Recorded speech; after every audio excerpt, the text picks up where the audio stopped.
if everything else, if your messaging, if your clarity on your ideal customer, if your copy and your creative, which is driven by messaging, is good, it's going to be relatively easy. But it's what's happening after in the experience and before, potentially the experience that you create too, that actually creates the conversion.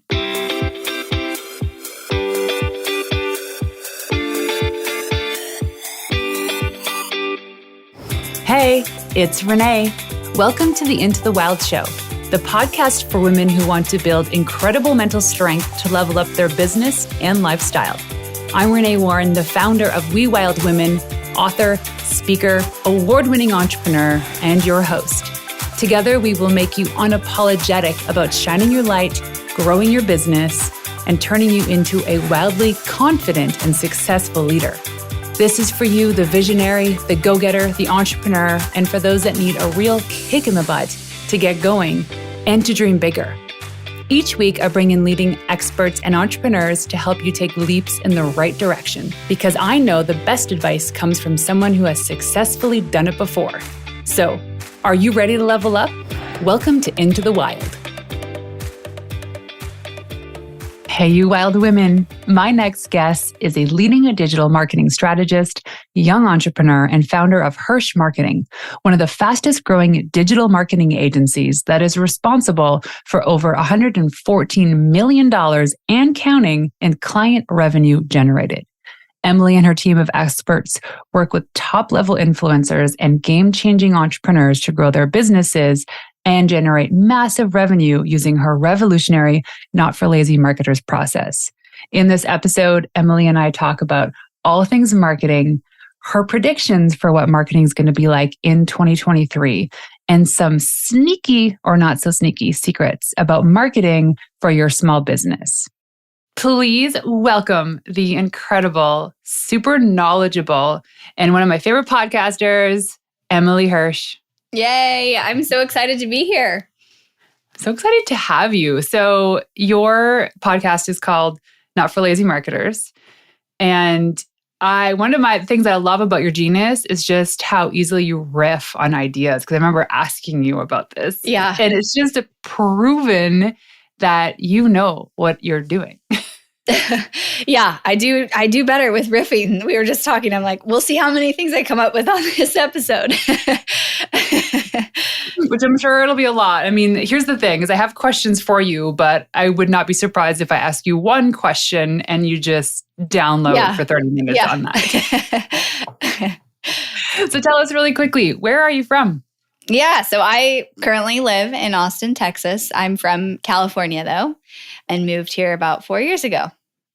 Sweet. I feel like everybody moved to Austin.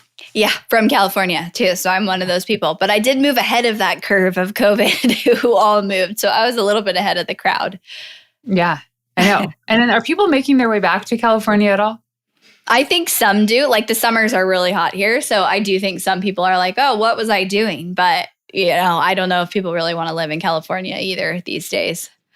I know it's crazy. I mean, I love California. Oh, the weather is great. I grew up in California, so you can't beat the California weather and the seasons and the nature. Like there is no state that tops California, in my opinion, because you don't have the extremes, and it's great. Yeah. Well, Austin can get like that. It can be moody. Oh yeah, Austin is moody. We have very hot summers. We just had an ice storm last week. So it's definitely like more extreme weather. In the summers, I usually escape to the mountains. That's eventually where we will end up living. I love where you live, by the way. I watch your guys' Instagram stories and you've got it all there with like snow and the lakes and the mountains. Yeah. We do. Selfishly, yes, we have it all here. It is one of Canada's fastest growing cities, and for a reason. Yeah. It's like this little not so hidden anymore gem with the mountains and the lake and the downtown right on the lake. It's kind of like out of the Hallmark movie. And funny enough, actually, they shoot a lot of Hallmark movies here. Yeah. Yeah. Have you ever seen a Christmas movie being shot in the dead of summer? Yeah, it's there. It's where you are. It's like 40 degrees out Wow. Celsius. I don't know what that is in Fahrenheit. We'll say 100. And they're shoveling snow onto the curb. Wow. Yeah, to make a Christmas movie. Okay, so what was one of the toughest moments you had to face as an entrepreneur? Oh my gosh, like so many, as we all have, like hard to choose the toughest. I think probably like some of the toughest moments have come through team building and the pressure and the responsibility that comes with payroll and everything on your shoulders. And I learned several years ago, and I've shared this on my podcast, but just how much you realize like how quickly things can be gone or go bad when you have a big payroll responsibility. So I'd say like one of the toughest is probably like a couple of years ago when I was in that place of like we were buying our house. It was the summer, which is historically slower for me. And I had all this responsibility and stress. And it was like the first time I kind of was going through that. And so I had to navigate that. Now I feel like I have the tools to navigate. It doesn't get easier, but I have the tools to navigate it better, to know like it's normal to have cycles and it's normal and you prepare for those things. But I think that was probably one of the toughest moments of just like transitioning to a bigger team with larger responsibility and realizing kind of what that meant because I'd never done it before. Yes, team is like the best thing and also one of the bigger headaches when it comes to growing. It's very challenging sometimes. Yeah. The one thing I learned is I didn't realize how much I would have to absorb other people's personal life issues. Yes. As a leader. Yeah. It's crazy. There's always something. It's definitely not boring. There is something every day. Yep. Yeah. It's true. But then I love my team. I love these people. Absolutely. Yeah. In my opinion, at some point, you have to move to having a team if you want to continue to grow. So it's like one of the most rewarding things too, to see the growth and what's possible when you have a team. But it is also has its challenging in a good way, right? It challenges us as leaders and gives us experience that we wouldn't have otherwise. 100%. 100%. You can't grow without a team. As my husband says, you can't build $1 million business off $10 tasks. Yeah, exactly. Because I don't know if you've read his book, but yeah, you learned. I know it just came out. I have to read it. It did. And it's true. And team can be the biggest headache, but also can be the biggest reward. So what is one of your favorite quotes? Okay, so I'm going to choose a marketing quote because that's what I came up with. I love the Henry Ford quote. That is, if I would have asked them what they wanted, I would have made a faster horse. I reference that quote all the time in marketing. So I couldn't come up with an inspirational quote for you. I probably could think of it, but I really feel like that quote is so powerful because I reference it a lot because people oftentimes get caught up in like asking their audience, like, what do you guys want? What should I make for you? What should your offer be? And then they do it and they're like, oh, it's not selling. And so it's a realization that your responsibility as a CEO and as someone creating your offers, creating the solution is to come up with the solution to the problem. So it's not your audience's and your leads' job to solve it for you so you can sell it to them, right? It's your job. So I think that quote is just a solid quote to always remember. I love it. I mean, think about like Elon too. Just if he was in that same position. I mean, it's not like electric cars weren't his invention, but he definitely made them more available and cool. And it was like the thing that people didn't know they needed. And now look at it. Exactly. Electronic vehicles are everywhere. I have one. Oh, yeah. Perfect. We don't. We should probably get on that. Okay, so you are the I want to say the marketing queen. Just in terms of like what I love so much about the content that you share and the work that you do is that you're so open and willing to share your perspective on marketing, your opinions on marketing, even if it's going to go against the grain. And I feel like it's so refreshing because we need to hear that. We need to honestly know from an expert, what is their perspective or opinion on what's coming in marketing? We're seeing now, massive layoffs and shifts in advertising and PR and all this stuff. Yeah. And you made some predictions a couple months ago in a podcast. And I'd love to know if any of those predictions have shifted at all, but what you're really seeing in terms of marketing, especially for small business in the coming year. Yeah. Yeah. So it's no, secret that we're in a recession or going in, whatever, the buyer hesitancy is higher right now for most businesses where they're having to work harder to get customers. So I think that's a big thing. And when that happens, what happens is things that are always true just become like a spotlight on them. So dialing in your offer, your relationship with your audience, the valuable content that you put out, the time it takes for someone to buy and how much nurturing you do, and really plugging the holes that probably always have been there become like 10 times more important. So that's kind of what we're experiencing, I think, this year in marketing is people are having to have a fully cohesive, working together, complete marketing strategy, meaning you have something that helps build your audience. You have something that generates leads consistently and you're successfully converting them into sales, and you have that cohesive strategy. So with buyer hesitancy higher, you usually have to work harder on nurturing, on the offer itself. Like I know a lot of people have had to pivot their actual offers to be more attractive and a need to have in this current time that we're in, right? Than just a nice to have, which is always what you want your offer to be. So it just becomes like a spotlight on it.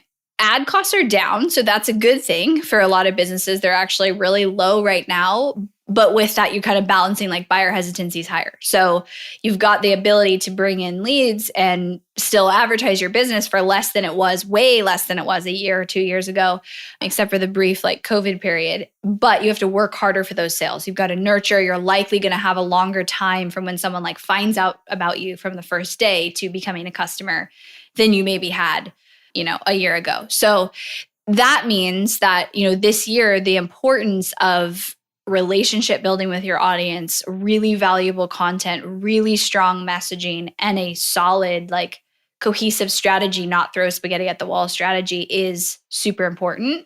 And I think the businesses that are able to continue to invest in their marketing, however that is, whether that's time or money, are going to see a lot of success, because I also believe there's always a delayed reaction. So like people today could be like, oh, I want to stop advertising and stop generating new leads and audiences. You're probably not going to notice that for 3 to 6 months. Then you'll notice that you did that, and you'll take you 3 to 6 months to catch back up and fix it. Yes, they say some of the companies that survived recessions are the ones that kept marketing through it. Yeah. Because everyone else was pulling out. Yeah. Yeah. On top of that, I would say like the need for really like people don't want the filters anymore. I think the direction we're going with marketing is very like transparent communication.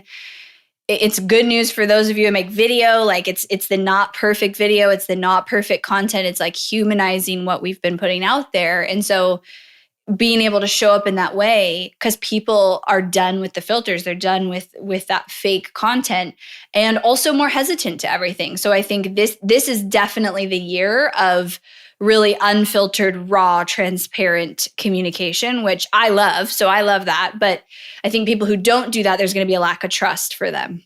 Yeah, I just had Angie Lee. When we started recording, I asked her, I go, hey, like the only thing I ask is you don't swear. And she goes, I've never been asked that before.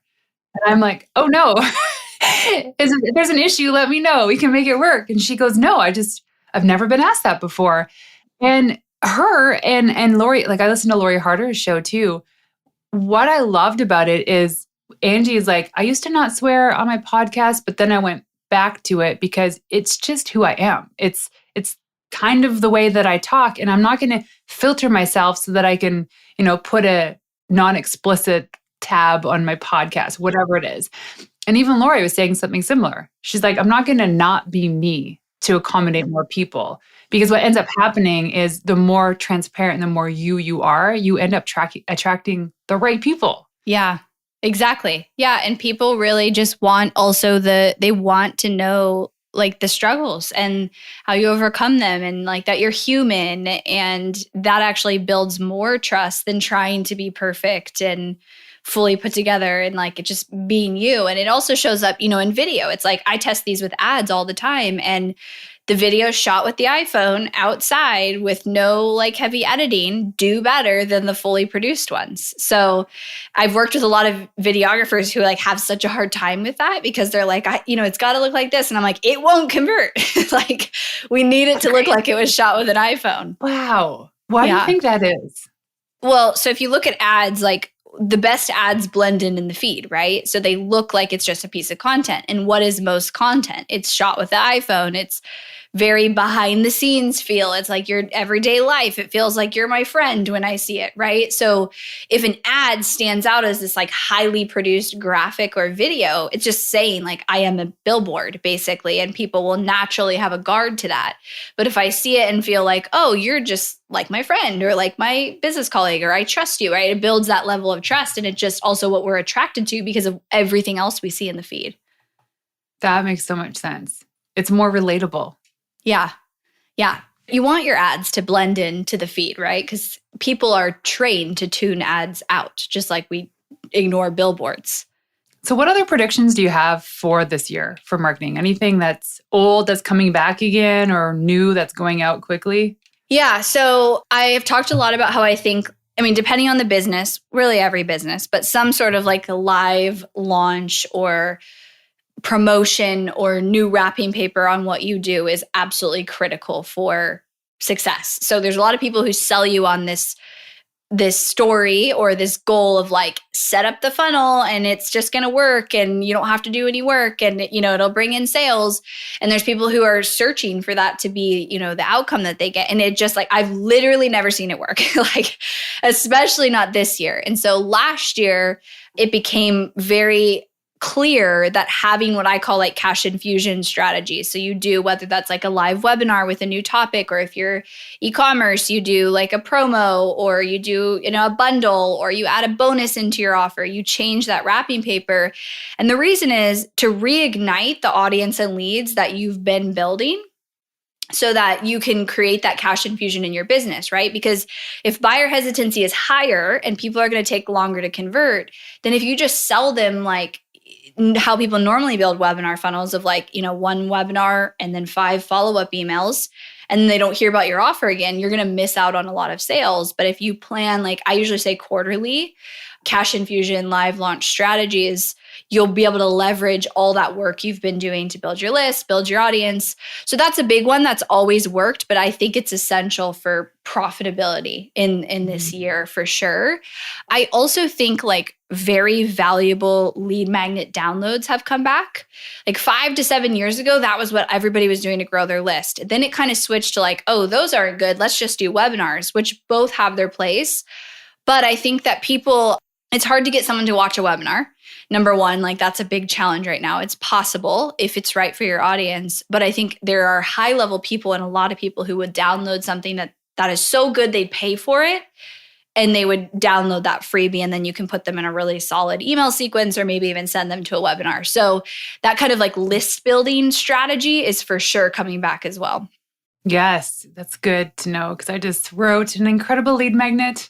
I gave away all my top pitches. Yeah. Yeah. Yeah.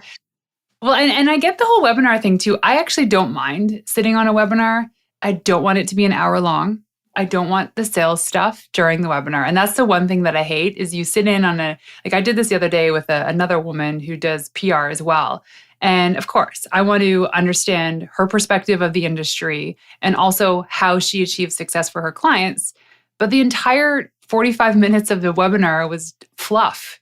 Yeah. And she did like a couple quick little nuggets download so that she can, which justified the title that she had for the webinar. She's going to teach you on all these things. I'm like, no, you just sold me on all this stuff.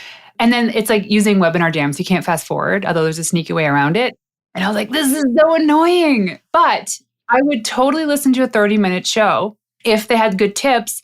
And then the email sequence, the follow-up to that is where you can sell me on the idea because you've convinced me that you're the expert already. So that could be a thing. Like, don't sell me for an hour. Yes, the magic, and you said it, like you would sign up if it was good tips. So that's the thing is the training, if you are going to do a webinar, which I still do and still love, has to be so good and so valuable. But honestly, a good webinar is like an art. So a good webinar, what you actually put into the content matters so much because it has to do 2 things. It has to show people the path that they can achieve the result that they want. So it has to show them what they've either been doing wrong or it has to show them what's possible. So a lot of times that's through like, steps or you need to just follow this process. And it's the very high level what, right? You're not fire hosing them with overwhelm of like, get on step 1, do this, step 2, that like that's not serving someone because they're not going to get results. So you have to create that possibility for them And then your offer needs to fill a gap that you created through your content, right? And if you can do those two things, your webinar is really successful and you've provided value. So yeah, I've seen so many webinars and done probably like 25 myself. And they are like an art. And people don't realize how much the actual content matters in them. I think they like that's the after fact. And then the pitch is like the biggest thing. But the content has to lead so well to the offer for it to be successful. It has to push on the bruise. You have to like show them where the pain is and let them think, why is she talking to me? How does she know all this about my life and my business? And then push on the bruise enough, give them enough information that they can leave, do something, but then realize they need more. And that needing more is them calling you up and being like, Emily, I need to hire you. When do we start? That's the objective. Anything else for your predictions? The other thing I would say is because of economy and everything with buyer hesitancy, I do think those like smaller price digital products are coming back in. I'm still not really a fan of cold traffic to a self-liquidating offer funnel, to be honest, but I think there's a lot of people that you can create ideal customers to your core offer with a smaller priced offer. And because ad cost is lower, it's possible to create profitability with lower priced offers. Whereas if you would have asked me a year ago, I was like, you have to at least sell something for, $300, $500. But I have clients getting under $1 leads in some industries now where like that wasn't possible before. So I think having those, because it's also an easier in for people when they're potentially financially struggling, are coming back. I like using it as a warm traffic strategy versus cold, in my opinion. But I think I've done a lot of asking myself, okay, all these leads, right? Maybe 2% are ready to work with my agency. What about the other 98%? How do I serve them? And how do I also, within that, create ideal customers for my main offer? Okay. So tell us, what are some marketing secrets that you can share with us today? Okay. So I think that one of the biggest things, like all my secrets are usually very simple. You listen to my podcast, it's like, it sounds so simple, but so many people miss these things, right? So I think the biggest thing is understanding how much messaging, meaning the way that you communicate with your audience, the way you talk about your freebie, the way you talk about your offer, the way that you create an email sequence and an experience, the way that you understand your ideal customer, how much that plays a role in your success. And, I see this like hands down, almost every time that something isn't converting, it comes back to messaging. And the reason that people have such a hard time with it is it's challenging. It's really hard. And it's also something that never is complete. Like even me, 7 years in, and you can probably relate to this, I'm still refining like my understanding of my ideal customer and how I want to serve them. And the reason is because they're not the same as they were 7 years ago, right? Like they're going through different things. They're at different places. They have new struggles. They have past things, right? So if you just one time like define your ideal customer and say, oh, they're this age and, they're female and whatever, you will not be able to emotionally connect with them. And without that, it doesn't matter if you have the best strategy in the world. It doesn't matter if you hired the best agency. It doesn't matter if you have good ads. Without that, your marketing will not be successful. And a lot of times I think people need help with it from experts, like pulling out who is your ideal customer and not those demographics like age, but really like the emotional stuff. Because if you can talk to people successfully in that way, you will be successful with your marketing. So I think that being, messaging is the most important thing with marketing. It's usually the root cause of why something isn't working, and you're never done refining it. Oh, I just actually had a call this morning with a copywriter to help me go through all that. Yeah. And she's asking questions. I'm like, but I already sent you the document that I put together 3 years ago. Yeah. She goes, no, but do it again. I'm like, I don't want to do it again. Yeah.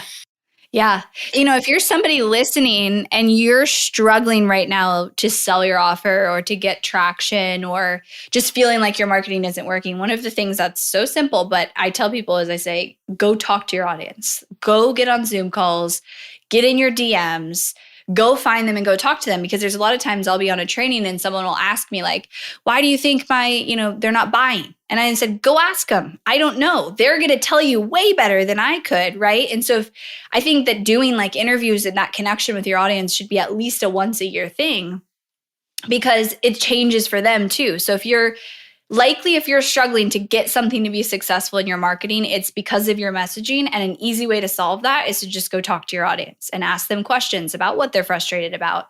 If you could wave a magic wand, what would they be able to get from you? Those type of questions.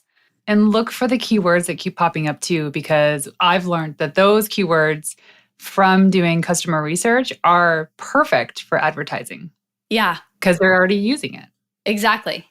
Yes. Yeah. Simple. So simple, but not. And it takes a while too. That's the other thing is we always want quick fixes. And we know with Facebook, we talked about this even at the beginning of this conversation, is if you stop something now, it's going to take you 3 to 6 months for it to get to the point where it was. And so it takes time, and the messaging takes time, and it's a constant refinement. It's a constant understanding of your core audience because they're changing, you're changing. So what is some advice you can give, especially small business owners, around the idea of how long it takes for things to actually start generating like leads and flow and people to the website? Yeah, I think so one of the most important things, and I'd say secret, is first of all, having a very clear strategy. So I see this all the time where people will be in my DMs or coming to me and they're like, my marketing isn't working. But really, when I look at what they're doing, they're just kind of throwing spaghetti at the wall, right? They're trying, let me post a little bit, let me throw out this lead magnet. It's kind of disconnected from my offer. So first step is having a fully fleshed out customer journey, marketing strategy experience to take someone from they found out about you today for the very first time to a buyer, right? Then once you have that, how long it takes, it really does vary. But I usually say 90 days is a good time frame to really start to see some progress. Typically when clients come on with us for 90 days, I'm like, all right, the first month is deep level strategy audit, messaging, refinement. Then if we break even the second month, we're doing well, and then hopefully scale and profit the third. And that's kind of, what I would tell anyone if you have that really good strategy. If you're just throwing spaghetti at the wall, it's it's a gamble. It's like playing, the lottery, right? With your marketing and hoping that something works. So you also have to identify what is success to you. Obviously sales, but things have to happen before sales. You have to grow your audience. What does that mean? Is that your social media following? Is that your podcast downloads? Is that some sort of content consumption? You have to grow your leads. How many leads? If you think you're going to convert 3% of your buyers, then for every 100 leads, you should get 3 sales. Do you feel like you should get 10 when it's not even possible, right? So that's another thing is people are saying, oh, my marketing isn't working and I don't know what to do. What's your expectations? Out of what you're doing, whether it's a paid investment in ads or organic with time, what do you expect it to be doing? And then where are the holes? So to long-winded answer that question, I feel 90 days. But in order for that to even happen, you have to have a really solid strategy where what those milestones are within it to success. It's the same. I say 100 days because people like the number 100, especially for PR too. Yeah. Is it takes so long to start seeing anything. And people have this misconception about how PR works. Things, quick pitch out there and my product or service is so good that anybody's going to write about it right away. So how come things aren't happening? I've worked with clients that we took the first couple months to do the strategy, start the pitching, start the follow-up, and they would get a yes or a verbal for something that's being published in 6 to 8 months from now. Right.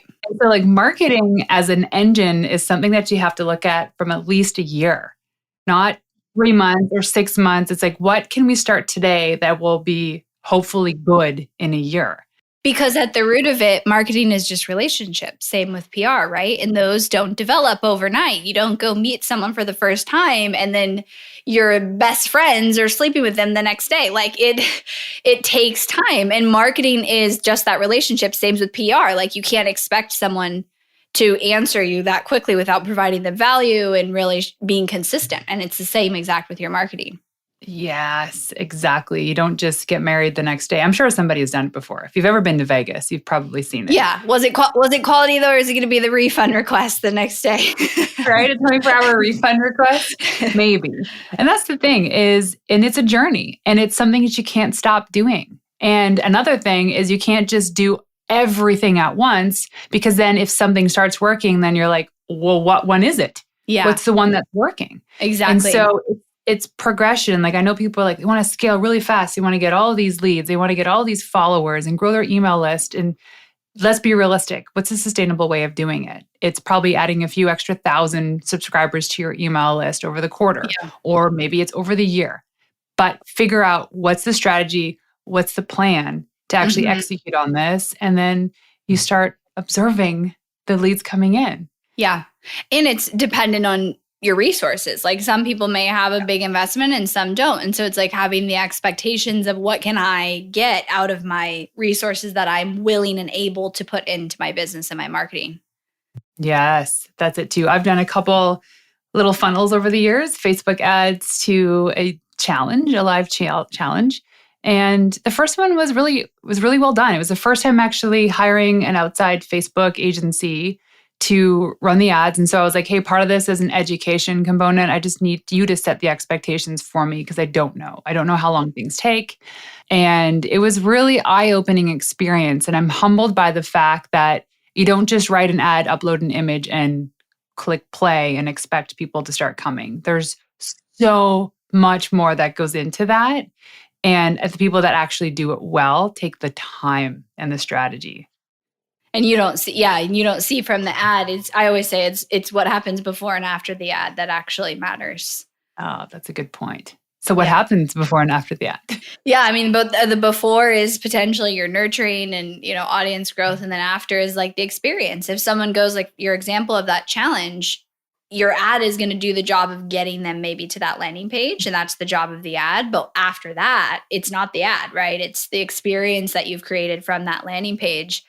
That is typically where the gap lies in something that isn't working and where the success happens, right? Because an ad, if everything else, if your messaging, if your clarity on your ideal customer, if your copy and your creative, which is driven by messaging, is good, it's going to be relatively easy. But it's what's happening after in the experience and before, potentially the experience that you create too, that actually creates the conversion. Hey, ladies, before we continue with Emily, I got a question for you. How is your year going? We're in March now? And I'm sure you've maybe established some New Year's resolutions or not, but most people by this time have given up completely on these resolutions. And the number gets worse and worse as we go through the year. We get really excited at the beginning of the year. And this is like the time of year where people are buying new programs or investing into all these things, maybe buying a new planner. Haha, planner. I have the Morning Practice Planner, morningpracticeplanner.com. But here's the thing and why I want to bring this up is because I've actually looked in my planner this week, today. And there are days I missed, and not intentionally, they just happened. I'd go to bed at the end of the day and I think I didn't use my planner today. And why this is important to me is because one of the most important things that this planner has taught me is creating my repeatable actions, my repeatable morning actions. What are, for me, the 5 things I have to do every single morning before I can get on with my day? And one of the things that I started doing, which has been an absolute game changer for my business, is to check my bank account every morning. Because I know this is that, especially when it comes to finances, is what you pay attention to grows. And whether you're in a good position in your business or things are rough, always look at those numbers. I'm not talking about spreadsheets. I'm talking about what is the cash in the bank. Every Friday, I submit myself a financial report, and I use a profit-first approach to actually paying myself and for finances for my business. So I know to the penny how much I can pay myself every month. But that coincided with checking my bank account every single day has been an absolute game changer for me. This is looking at expenses, the things I forget about, allows me to ask myself, do I actually need these things? And let me tell you, there's a lot of stuff I don't need. I think I do, but I don't. But in the Morning Practice Planner, I teach you how to create your goals for the year, for the quarter, for the week, but also how to create your repeatable morning actions so that you're consistent in showing up for yourself, for your health, for your family, for your business. So go check it out, morningpracticeplanner.com. So I always use this example from a PR perspective. Say you are a restaurant and you hire me to help with getting some buzz around your opening.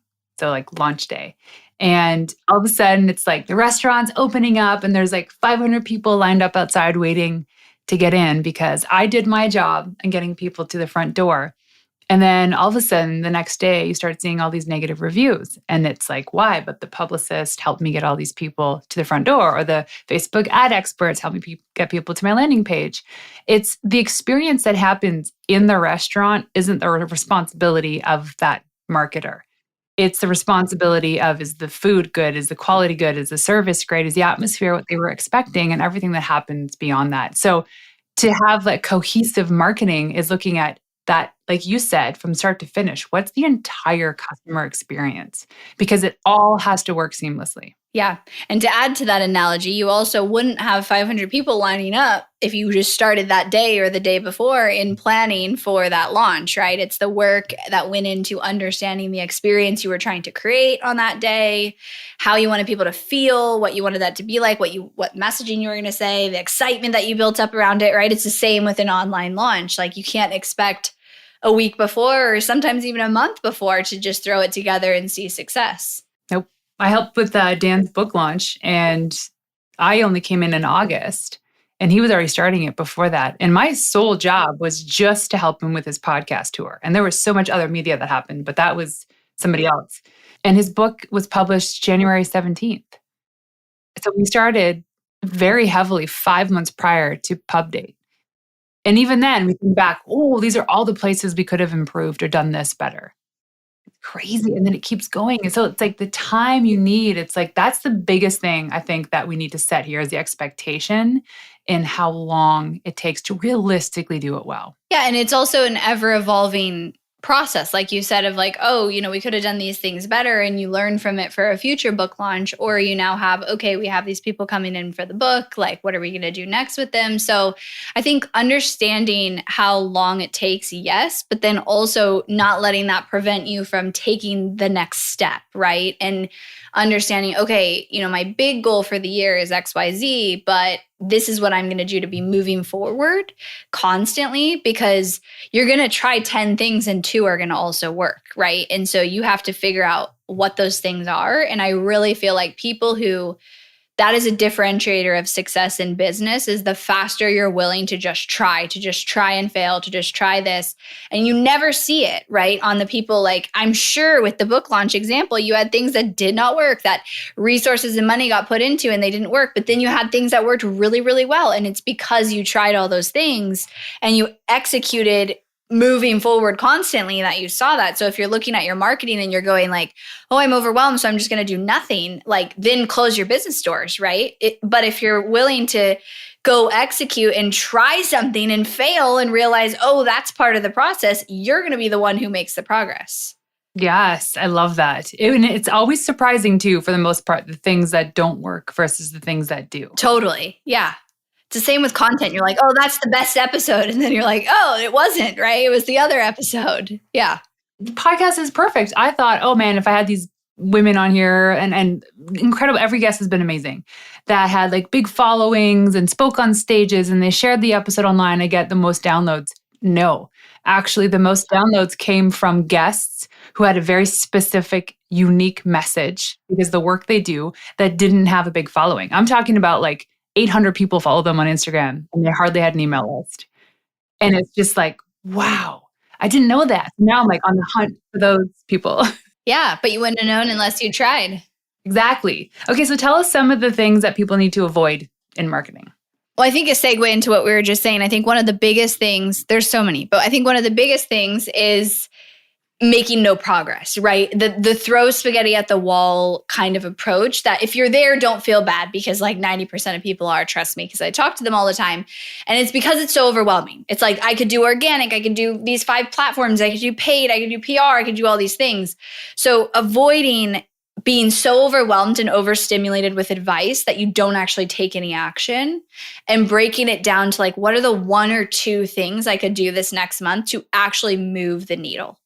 What is that big needle? And then how can I move that? And it's going to also be different for every business. That's why I'm so anti cookie cutter template, because it's like, I could tell you to do something that's good and then go tell the same person to do it. And it's totally bad because they have a different offer. They're at a different place in their business. They have a different audience.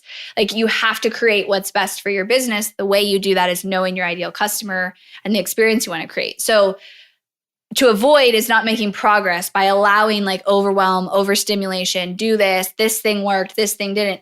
I mean, everybody, listening in my podcast, we want the cookie cutter, like, here it is. If you do this, you'll be successful answer, right? But it's not actually, it doesn't work that way. It works from what we were saying of like trying things. So that's one big thing is avoid that throw spaghetti at the wall approach. How do you do that? You get clear on what your marketing strategy is, what actions are associated with that, and then you just take action and you go correct it as you go. And yes, you're probably going to waste money, and yes, you're probably going to lose some time, but then you're going to get to the other side and you're going to be successful, right? The other thing I think is the templates. Like, don't fall for someone who sells you on, if you do this, you will be successful. Like, the people teaching that are successful because they figured out something unique that worked for their strengths, right? That's important. How you show up, your energy, what you're good at, their offer that they sell, their niche that they're in, because B2B is completely different than B2C. And they figured that out. And then now they, template it and try to sell it. And every single thing's like, you could follow my process, you could follow your process, you could follow templates. It will never work without the magic and the integration of the founder, right, in it, and creating something that is for their ideal customer, their audience. And sometimes you need people to support you with that. But every strategy we touch there's principles that are always true. And then there's customization, right? And that is a huge mistake people make in marketing is they go buy that course or training program or something and try to follow it and then go, oh, it didn't work for me. Yeah, it didn't work because what it was created for is not for your business. Oh, I love that. Thank you. Now I'm just going to delete all of the subscriptions I have to other people's content. No, it is true. And there's part of it where you need to educate yourself. Absolutely. Yeah. And a lot of my goal actually for this year was to take everything I learned last year and actually implement it. But you always need to be attuned to what's going on in your industry with your customers, but then execute over a long period of time and not always just reinvent the wheel. That's the thing is we think, oh, this launch didn't work, so I'm just going to completely scrap it and then try over with something completely new. But who's to say that that same thing tweaked wouldn't do better and totally crush it? Because most of the time it does.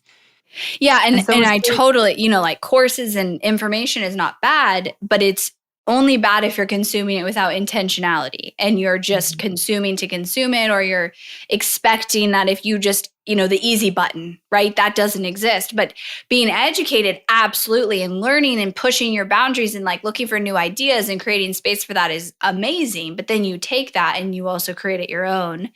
And then what you just said, I would say is another thing to avoid is losing focus, right? In your marketing and being like, oh, that thing didn't work, so let me go start at square one, instead of taking where I am on square 3 and trying to get to square 5, right? So there's a lot of people who I critique like what they're doing, or I give them advice, and it's like, cut that funnel, like take that strategy out, narrow down the platforms. And, I myself messed this up. We're entrepreneurs. Like we feel like we can do way more than we can. And it kills us sometimes. So losing that focus and giving stuff 50% is always going to hurt you. Yep. I love it. Is there anything else you wanted to add?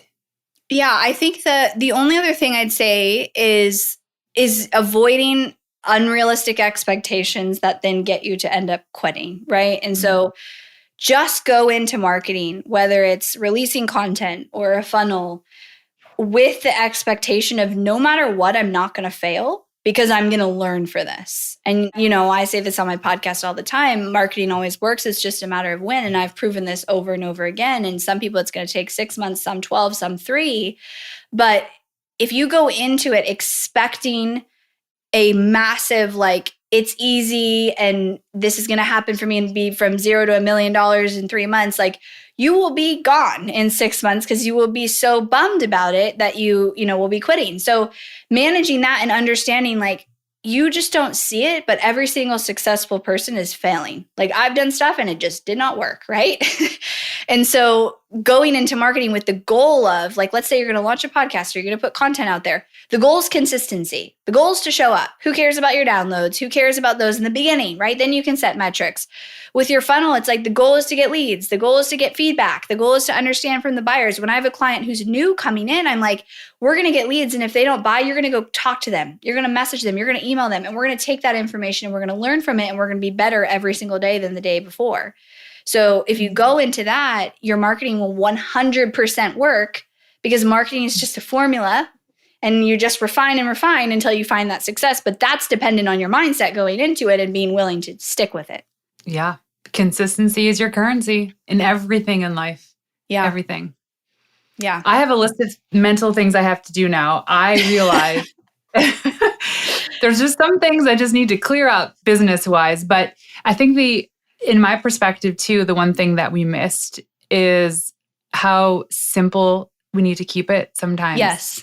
And it's just, maybe it's just one offer or it's just a handful of products, but it's not everything. Yeah. Because it takes a while for some things to stick. Yeah. I'm usually a one offer to $1 million person, typically. Not every single time, but that's usually what I say. I love it. Sweet. Okay, one last question for you. Okay. What does it mean to be a wild woman? The first thing that came to me is freedom. For me, I think that is super important. Freedom to make my own schedule, to define my own rules, to define what my reality is. I think that's something that's been important to me since I was a kid. And like with my kids, I was a young mom, and it was like, okay, you know, here's your life that society told you because you had a kid at 20, this is what it's going to be like. And I was like, nope, this is what it's going to be like. And I built my business and that success. And so I think it's the freedom, however that looks for you, right? Which is going to be different for everybody, and not being put in a box by society, especially as a woman, that this is how it is because this is what we say, that you get to define that. And that's the beautiful thing. And something that is, you know, right for me is wrong for somebody else in their life. And so nobody should be telling us how we parent, run our business, live our life, how much we travel, how much we don't travel, like all of those things. It's our decision. Amen. I love it. What a way to end this conversation. So if people are interested in learning more about you, where can they go to find you online? Yeah. So my website, hirshmarketing.com, has got everything on it. And, you know, you're listening to a podcast. So if you like podcasts, I have the Not for Lazy Marketers podcast that comes out every Tuesday, Thursday with quick episodes. As you can tell, I'm a direct ranter. Yep. So that's what a lot of them are. So tune in to the Not for Lazy Marketers podcast. I love it so much. Thank you so much for joining us today. Thanks for having me. So there you have it. Thank you for tuning in to another episode of Into the Wild. To make this girl happy and to help reach other women who are dreaming of starting their business, please leave us a 5-star review on iTunes and everywhere you listen in. Also, if you want to find me in the wild, check me out on Instagram at Renee_Warren. That's RENEE_WARREN.